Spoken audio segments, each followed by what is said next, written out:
भले कईले हमसे उघात हो, नहीं बुझले हमर जज्बात हो। कैली जेकारा विश्वास हो, उहे तुरलस हमरे आस हो। दोसर के हुई दिल के हकदार न होई, ऐसन गलती हमसे बार बार न होई। प्यार न होई केहू से प्यार न होई, प्यार न होई केहू से प्यार न होई।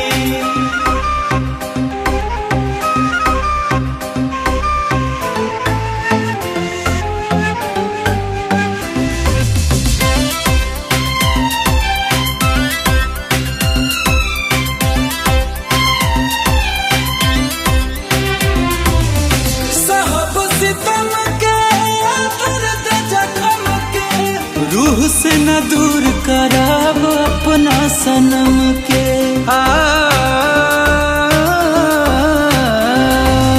साहब सितम के दर्द जख्म के, रूह से न दूर कराब अपना सनम के। वफा के नाम पे हमारा सब पार न होई,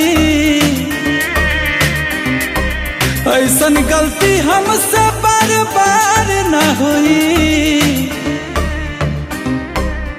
प्यार न होई केहू से प्यार न होई, प्यार न होई केहू से प्यार न होई।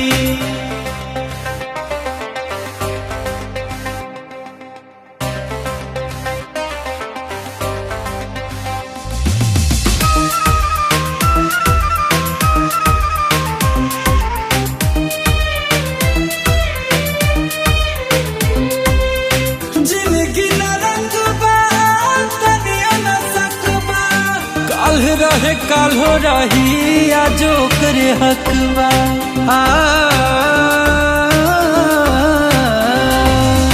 जिंदगी न रंगबा तनिया न सकबा, काल रहे काल हो रही आजो करे हकवा। चंदन गुंजन के कब तकरार न होई,